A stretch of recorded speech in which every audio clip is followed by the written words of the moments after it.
normally, you know, like in general. The smell that they're attracted to is the smell of a tree that's stressed. It's a tree that's already weakened from something. It's like from flooding or cold. Usually it's like, in most ambrosia beetles, it's flood damage or cold damage, lightning strike, something like that. Oddly, it's not so much drought damage. Drought tends to attract other types of beetles, but ambrosia beetles, they have, that's their normal biology, you know. So this one is weird. I mean, well, it's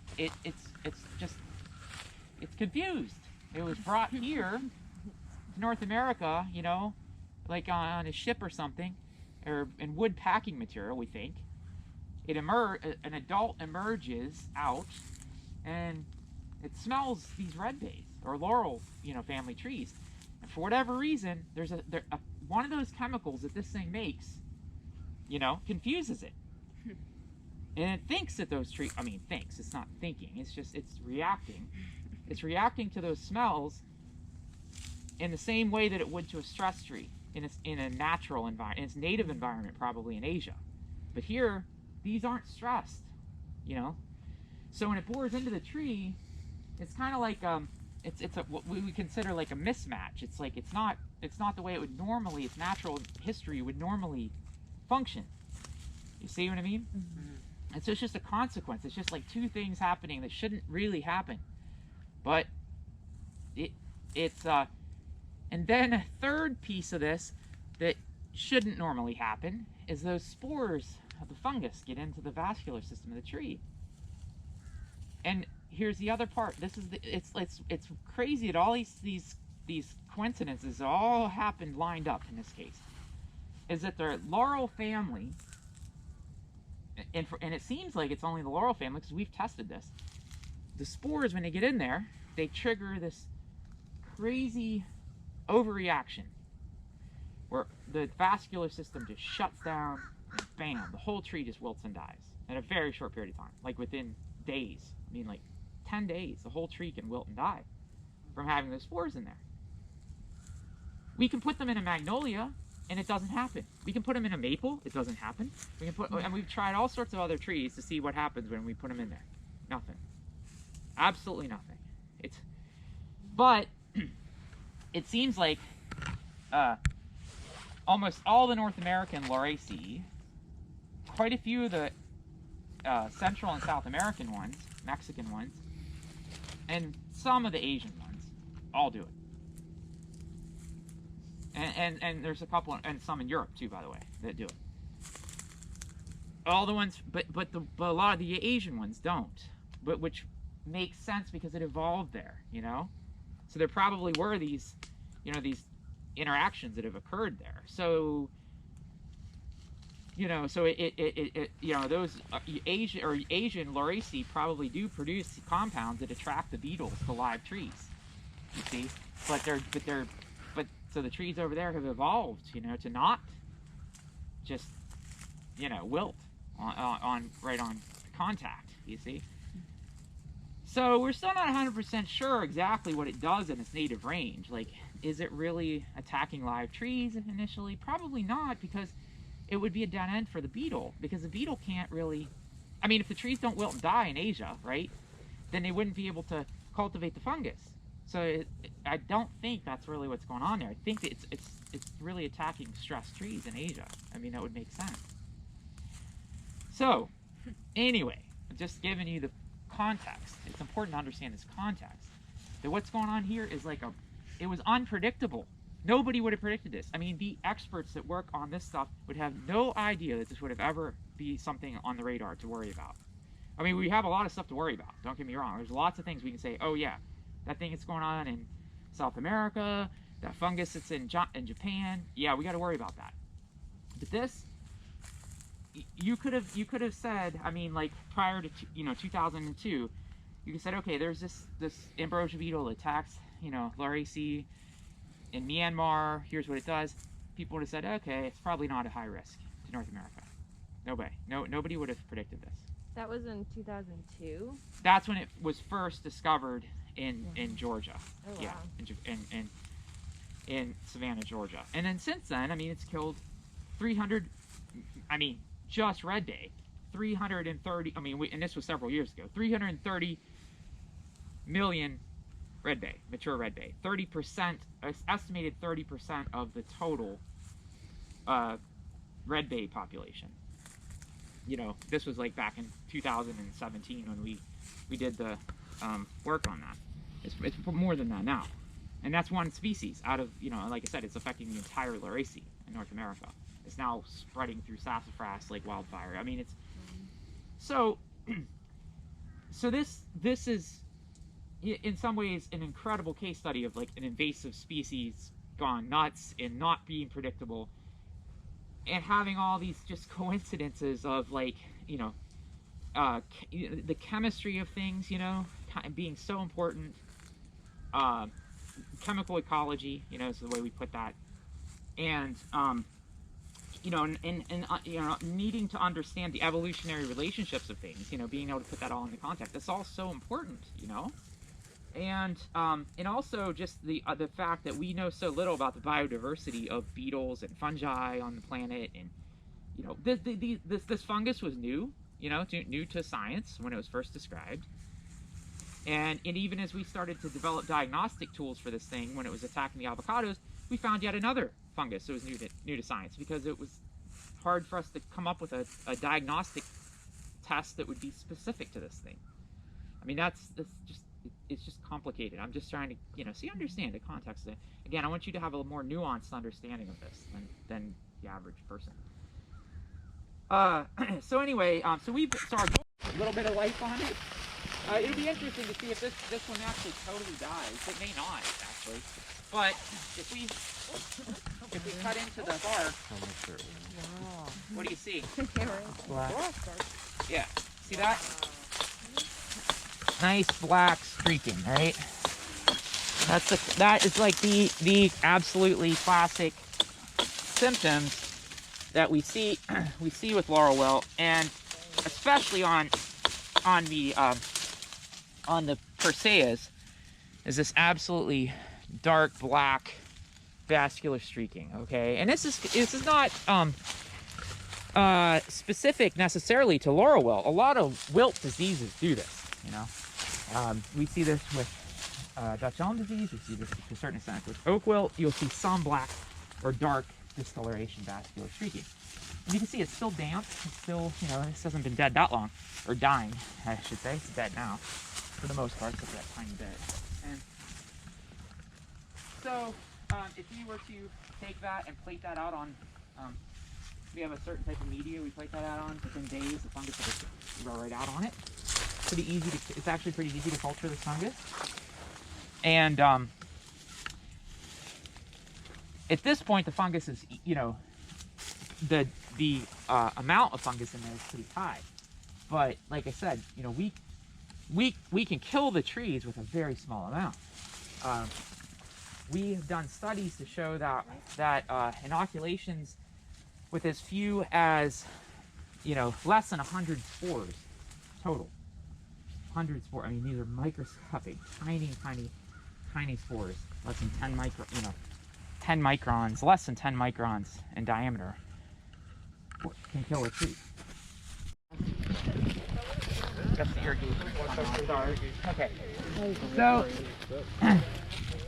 this was a sassafras that crashed on us and died last fall from laurel wilt, right here. Now, I don't know if this has any. It might have some calories in it. I might not though. We might have to go over to the swamp maze. Yes, there's a little hole right there. That's an ambrosia beetle hole. See how small they are? Oh, they're way bigger. No, they're small. Yeah, They're small. we did this in Forest. There aren't going to be many. There's another one right there, and here, and here. And they would pick her, man. Yeah, that's a sapsucker. So this is a sassafras, but see, the thing is about sassafras, of course, they're deciduous, you know, so they don't hang on to their leaves. So recognizing laurel wilt on sassafras can be tricky because they drop their leaves, you know, they don't hold on like the evergreen species. So the thing is with red bay, with sassafras, is no resistance has been found in sassafras yet. I mean, I say yet, maybe somebody will find resistance in it, but none has been found yet in sassafras. Now let's walk over here for a second. So here we got this is actually a swamp bay. It's been dead a long time. It's dropped its leaves. Look at all the babies in here. See, they're everywhere, absolutely everywhere. They come up hundreds and hundreds of them. So this is one that we killed using a leaf inoculation. I mentioned that. We did this experiment. So now it's getting colonized by other things. So here's hypoxylin. Hypoxylin is coming in secondarily. So you start getting a lot of secondary fungi occurring on these things. But this one,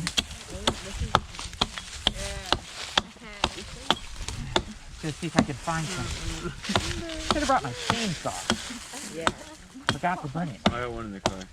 Oh, do you? Sometimes I bring my chainsaw. I forgot it. Always come first. Here you can see the tunnel. See? Oh wow! Look at that. That's it. Multiple galleries going in different directions. So they don't have like a distinctive shape Yeah. for the galleries or anything? Whoa, are these not related? No, there may be from some other species. It could be some holes in there, but no, the shapes can be different. They're not necessarily distinctive, but you just see the kind of All the way to the hardwood. all the way in. Yep. And they can be. These are not. This is not the red bay ambrosia beetle, though. This would be later. This is a different species that have attacked it after it's been dead. Just so you know, because that's bigger than the red bay ambrosia beetle is. But it's still. This is an ambrosia beetle. Okay. Got some fruiting bodies on it, and you can see the old, very, very old, and little bit of ambrosia beetle, but also what you see here are actually the zone lines associated with the white rock.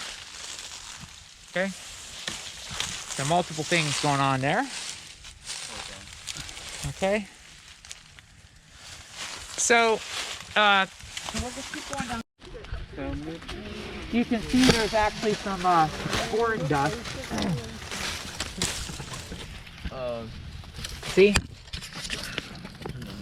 Yeah, there's some boring dust at the base of this one. So this one has been recently attacked by ambrosia beetles. See? So, I mean, we do have some activity going on. If we were to expose it, I mean, I guess we'd see more of the evidence in here. But the problem, again, it's been so cold lately that this may have started and then it kind of, all the actual beetles have gone inside the tree. But you can see the holes here. Try to expose that a little bit better. Can you see that okay, Nicola? Yeah, I'm gonna do a close up. The tree is really tough right there. Yeah. Yeah, no kidding. Anyway, there you go. So, about 600 different genotypes or clones from the southeastern U.S. and these are actually Matthias's that for some genomics work that he's done, and they were doing pretty good, but they've done no weed control and really no irrigation here, so he really is interested in their genetic potential, so they haven't, a lot of them haven't performed as well as they could. But Populus is a model, of course, a model species for forestry purposes, and there's a lot of, lots and lots of work done on them, and there's lots of interest in them for bioenergy and all that kind of stuff. Their ability to grow is unbelievable in terms of their speed, and their vegetative, ability to grow from cuttings is amazing too. You can grow them directly from cuttings. They can be propagated. You can take cuttings and plant them directly into the ground, and they grow directly from hardwood cuttings. So that's one of the other interesting things about them. So anyway, but this is the native cottonwood, and so these one of the biggest things about cottonwood or populus in general globally is insect and disease resistance. Again, that's one of the most important features for breeding and selection. And but you can be very, very successful with it, but you have to. I mean, it has to be done. And so breeding these is really very, very easy. That's one of the cool things about poplars, is you can breed them. Probably it's by far one of the easiest, you know, trees to make crosses with, because you can do it without actually having the entire tree. You can take branches from the top. So the flower buds are in the top. If you look, this one straight right there, that big one, if you look up there, you see those fat buds up there, the bigger buds? Those are the flower buds. So what you do is you take those branches, you cut them off, actually about right now, you bring them into the greenhouse and you put them in buckets. Usually people put them in buckets of water. And they bring the male trees, the male branches in first. There's a way to tell which is which. Bring those in and you put them in a bucket of water, and within a few weeks, or not even weeks, days, the pollen will be released. You collect that pollen, and then you bring the females in, and you put them in water. Sometimes they have to be grafted on a rootstock, but usually you can put them directly in water. Then as the female flowers come out, you pollinate them. And then you know, wait a short period of time, and then you eventually get seeds. And you collect the seed, and you plant the seed, and you have a cross.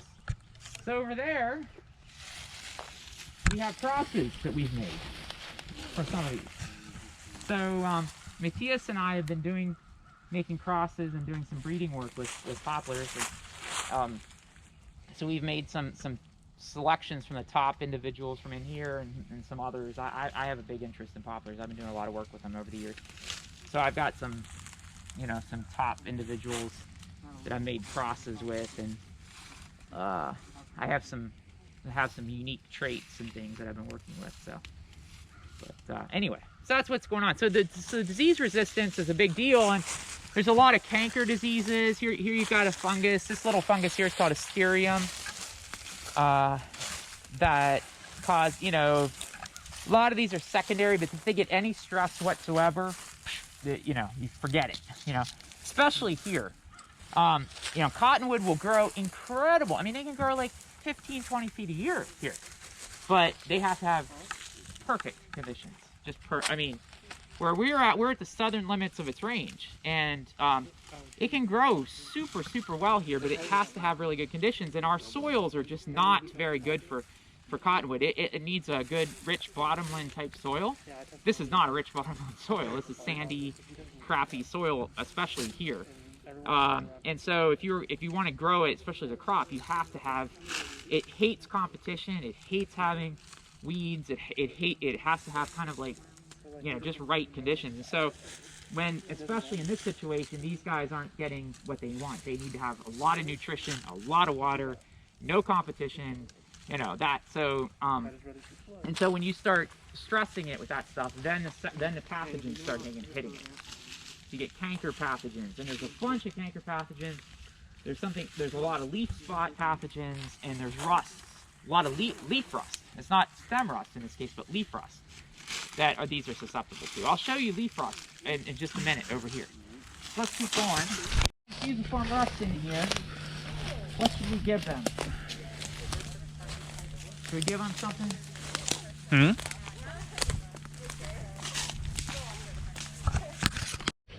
He was a professor in SFRC who worked on, he was interested in a lot of like bioenergy crops, stuff like that. He worked with eucalyptus quite a bit. And the thing about eucalyptus is, well, there's two things. One is, it comes mostly, obviously they're almost exclusively Australian. The thing is, most of them come from Mediterranean climates that have dry summers, you know, cool, damp winters, but winters that are like mostly moderate, that don't get, you know, overly cold and don't have like these, you know, big swings in temperature. So most eucalyptus have a hard time, especially in this area, because we have big swings in temperature, you know? We can be 80 degrees one day, and then the next day we can be in the 20s at night. Those big jumps, and some winters we can actually be in the teens at night in bad winters. Those big jumps, those big swings in temperature are just very difficult for a lot of eucalyptus to grow. Even though they would have the potential to grow really fast here, it's just, man, those winters are really rough on them. What's that? Is it just here, or is it like... Well, so, I mean, they grow really well in California. I mean, California, they grow sometimes too well. And they grow in South Florida. There's some species that grow well because it doesn't get too cold down there. But there are some other limitations because a lot of them don't necessarily like the heat and humidity all that well. They can handle heat, but they don't necessarily like the humidity, because the humidity actually encourages all these pathogens. Because eucalyptus is kind of like poplars. There are just a bazillion pathogens that affect eucalyptus. And so eucalyptus, so the thing is, eucalyptus can grow just, probably in the top 3 fastest tree species in the world in terms of potential. I mean, I've seen, there was it was Arborgen actually. I was at one of their plots down in Lake Wales, where they had eucalyptus, a hybrid eucalyptus, that were 100 feet tall in 4 years. Holy crap. I am not kidding. No, I swear to you, I have pictures of it. No, I kid you not. 100 feet tall in 4 years. And but the problem is, here's the thing. These are a clone called EH1. It's well known, but the thing is with that clone is it's got a problem. I would imagine. It does. Well, no. Well, it does because here's the thing: the whole economic model for growing EH1 is it's clonal. So it's a clone. I mentioned that you have to propagate it from cuttings. That's kind of expensive. So the whole idea is you grow them from cuttings, and then what you're going to do is you coppice it. So in other words, you're going to grow it. The first rotation, you're going to cut it. You're not replanting it. They're going to grow from the coppice. Okay, you're going to get multiple rotations from that initial planting. The problem is EH1 is notoriously susceptible to a disease, and that disease is right here. It's on that one as well. It's called Chrysoporthia canker. The canker disease. See this? This is all dead tissue in here. That's all dead. Okay, that one is too. The base of that one is too. And even this one, that soft tissue down there, that's got, even though that tree grew really well, it has basically a canker on it now.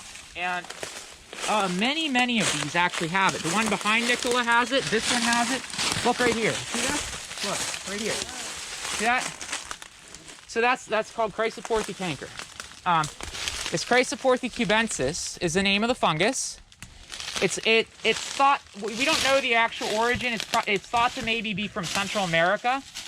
It's now distributed everywhere eucalyptus are planted, all over the world. Eucalyptus are planted everywhere, so this fungus has gotten everywhere now. Okay, so here's the thing. Again, you can select for resistance to this. It's easy to select for resistance and breed for resistance, but unfortunately a lot of people haven't paid close enough attention to it. Especially here, nobody really has. And so what happens is the first rotation, the first trees that grow, they'll grow fast, but they eventually get this canker. But when you cut this down, you're depending on that stump to produce the coppice. Well, if 60% of that circumference is dead, where the hell are where are the sprouts going to come from? You know what I mean? Well, we already know the answer to that, because my colleague Ed Barnard back in the 1980s, he did a study on the effects of this Chrysoporthia on coppice regeneration in South Florida on Eucalyptus grandis, because there was a lot of interest in Eucalyptus grandis, and he showed that fungus will destroy the coppice, like it won't work. So anyway, I went out with my friends at Arborgen, and I think I made their day really bad, because we're walking through that stand of 100-foot tall trees, And I was out there to actually, they were showing me something else, and I said, I hate to tell you this, but like 90% of your trees have Chrysoporthia Cubensis here. And so the thing is, you know, this has to be something you consider if you're going to grow eucalyptus. Like, it's so, I mean, these trees are okay, this first stand, but if you were going to coppice this, which is, again, a big part of eucalyptus growing, because that initial cost of investment is too high to replant, you know, seedlings every time. Or, I mean, you could, and so so here's the thing. There are people growing eucalyptus a little bit commercially in Florida. It's Likes Brothers down in Central Florida. They grow it. They grow citrus, they grow some pine, they grow eucalyptus. What do they grow the eucalyptus for? It's mulch. Well, pulpwood some, but it's almost, there's really no pulp market down there. It's all mulch. They grow some mulch. You get bags of mulch. Well, here, what they're doing is they just grow eucalyptus seedlings because it's cheaper to grow them, and they grow fast enough. And down there, they don't have to worry about cold tolerance and all that stuff. So they just grow seedlings. And so yeah, so that's that's how they're doing it. Is they're just growing seedlings. They're not worrying about clones and stuff. And so if they get Chrysoporthia, it doesn't matter because they're growing fast enough. They can just cut them down. They replant new ones. And it doesn't matter. You see what I mean? So that makes sense. I'm just giving you like a story. So up here in our area, you know, some of the bark is peeling off. That's normal. Okay, but this one, it's got a cylindrical shape. That's normal. But this one, you know, there's definitely some dead tissue over there. Now, when you cut into the, you know, if we took the hatchet, you know, we were to cut into, oh, that hurt. If we were to cut into the, you know, cut away some of this bark.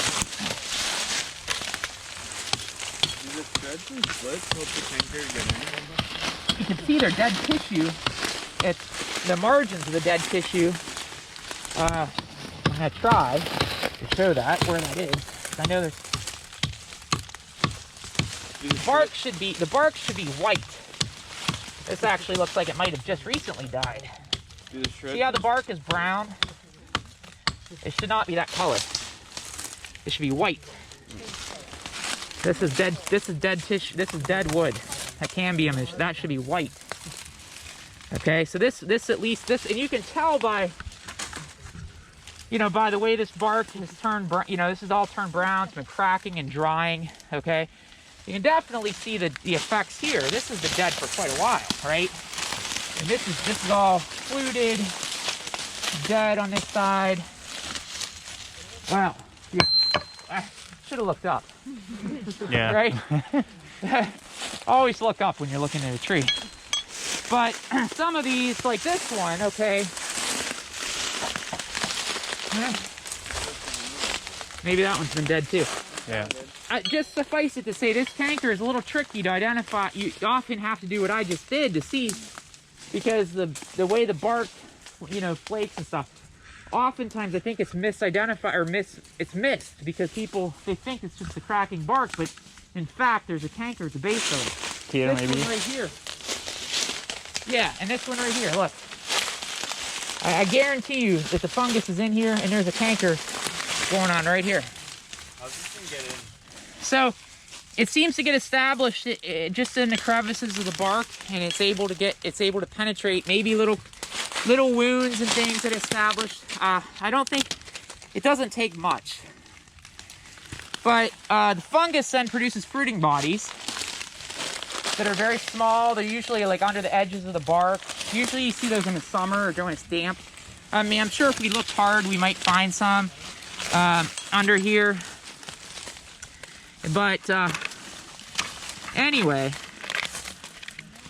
any questions about that? Wait, are those some? Are there? What's that? Are those some? This is sticking up? Oh, never mind. No, but if I didn't bring my hand lens over here, but the fruiting bodies are very small. They're usually on the edges of the bark. It produces, they have like long little necks. They're called parathecia. And yeah, but you can see that this is all messed up. This tissue in here.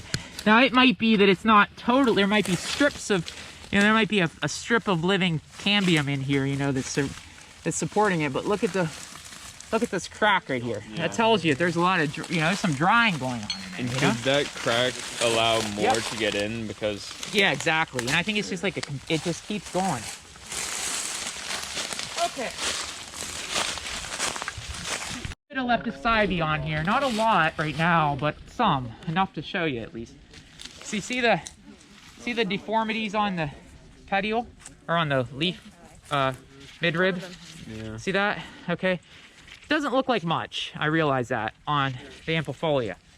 But that little thing, probably one of the top tests. Oh, here it is. This works on the this thing is one of the worst of things on eucalyptus globally. Gosh, my glasses, I hate this. Gotta adjust these things. Nice and boggy too. I know, it's so annoying. So you see this? See what it's doing? Yeah. Okay, it starts getting really bad, and it will completely stunt the eucalyptus. So, like in places like South Africa, you know, trees that should be, you know, 100 feet tall, they're 12 feet tall because of this. Jeez. They're just twisted, stunted things. So companies are, you know, freaking out. They're losing everything because of this. So this thing is bad news. So there are, well, they have they're doing biocontrol. You know, they're releasing biocontrol organisms, trying to keep this thing under control. They're doing everything they can to try to deal with this. So it you know, so it got introduced here a few years ago. And then, but here, again, we don't have a big commercial eucalyptus thing, so it's not that big of a deal. And so I haven't, and plus I have not seen it doing the kind of damage like that I've seen other places either. It just sort of does a little bit of deformity, but anyway, that's Leptocybie. It's called Leptocybie invasa, actually. Invasa is the scientific name for it. All right, they're all babies from over there, but these were actual, like, we know who they are.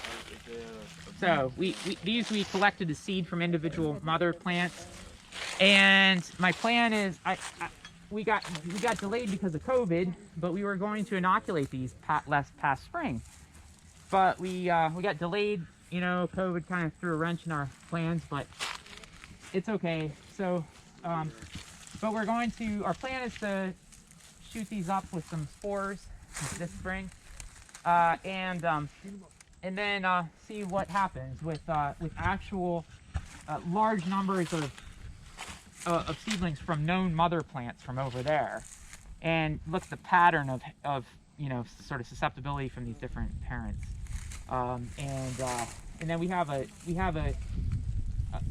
colleague who's a relatively new hire who's looking at the genetics of resistance, who will help us analyze the results and start to look at you know, sort of the because we'd like to sort of see if we can uncover some genes, you know, involved in this pattern, in this resistance stuff.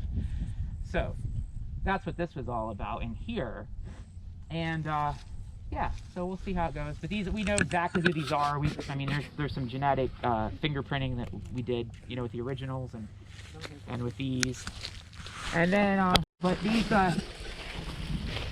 two in the middle, right here.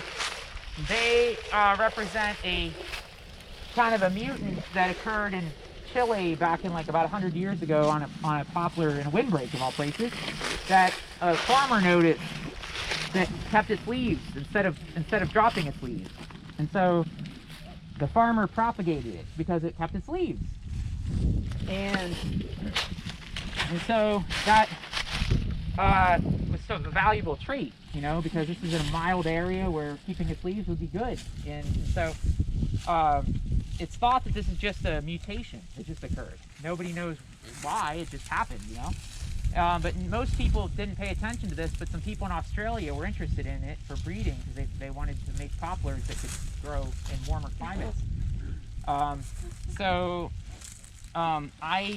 was able to get cuttings. I imported them. I got a permit, got cuttings anyway, I tracked this stuff down, and it turned out some of the breeders back in the 1960s made crosses between this and our native cottonwood. And as it turns out, that trait is heritable. So the two on the sides are two separate, they're two separate progeny. That, as you can see, they're the same thing. So they keep their leaves through the year, but when we have really cold events and things, they sometimes will lose their leaves and they flush right back out again and keep growing. So they're basically insensitive. They don't have any sensitivity to normal dormancy. So they don't go dormant. They don't seem to have any reaction whatsoever to shorter day length or need for chilling. So my interest is trying to understand what causes that, because that would be really, really valuable potentially for understanding what triggers that in trees in general. Because the thing is, that's a single gene, that's a single mutation, one single tiny mutation in a gene caused that whole thing. And so understanding that probably, because more than likely that gene is probably conserved, in trees in general. That's probably something that's shared, is my thinking. Right. And so I'm trying to figure that out. It's sort of a side project, but so I've been doing some experiments, and I've got a colleague. In fact, I missed the conference call yesterday with a colleague at Harvard who's just got hired as a faculty member at University of Wisconsin, who actually is planning to help me figure this out. But it's because it requires some pretty sophisticated methods, when it comes to the genomics and things like that. Yes. So you thought about the mutation and everything, that they actually hold on to their leaves a lot longer. Yeah. Does that have an effect on how quickly they grow at all? Well, absolutely. Yeah, they grow a lot slower? faster, but you have to have the right climate for that, because if it's too cold, of course it can get damaged. I mean, Right. here we're just on the edge of that, because they do get damaged a little bit. But here's the thing. Last night, well, at my house it was 26. Yeah. It got a lot colder than it was supposed to. Here it's usually right about what it is in my house. So I don't know. I'm sure it was well below freezing here last night. This is tender new growth. You can see it, right? Right. Succulent, brand new growth. They just flushed out recently. Normally, the deciduous version of this would not handle below freezing temperatures like that. So there is definitely something else. It's affected its freeze tolerance as well. We know this, and so that's another interesting thing, and I'm interested in looking at that, because there's something else going on with this dormancy, and it has enhanced freeze tolerance as well, which is a completely different thing that I'm interested in looking at. But yeah, so there's a potential for growth, an ability to breed something that can grow, with an amazing speed, which is also of interest of mine. And adaptability. So in looking at adaptability in general is sort of a broader thing, but these are a little bit out of my main areas. I'm trying to collaborate with people who, oh, Nicola, there is rust showing up, but it's late season rust, very late season rust. If we're at the end of the, hell, there is no end. These things will never drop their leaves. So what you're looking at down here, these are seedlings of a species that I think, as far as I know, I'm the first to bring this into cultivation. It's a Mexican species, Populus mexicana. I had a colleague down in Monterey collect seed from sort of individual parent trees, and he collected the seed in November of 2019 in the wild. And then and the seeds are tiny. And then I planted them out in, when did we plant these? In 14 months ago, June? maybe? Well, no, we planted them in June, of 2020, into the ground here. So that's it. So they grew really fast, with no fertilization whatsoever. Put in the ground. 8 months? 8 months and they're that tall? In the ground, yeah. Are they gonna start crowding each other out? Well, yeah, of course. So we put them in really tight, and the idea was to Pine tree loosen. we did that purposely, because we wanted to, our idea was to just do a very quick test on their growth and some other, features. Like I wanted to look at their cold tolerance. I wanted to see how they handled the freezes and stuff. I just wanted to look at certain things like resistance to diseases, and except for just a little bit of rust that's showing up now. This is leaf rust, by the way, which is one of the major pathogens on poplars. They had no diseases whatsoever. They had no leaf spot, almost nothing except now. But here's the thing, they never went dormant. They literally never lost their leaves. I mean, they should, I mean, I would have thought they would have lost their leaves, but they didn't. And the other thing is the leaves were never damaged by any of these freezes. I mean, we had a little bit, like on the tips, on a few individuals, you'll see the tips got like nipped back a bit, but we went down to 24, I think, here on the really cold night, the really, really cold night we had, like, I think it was 24 here.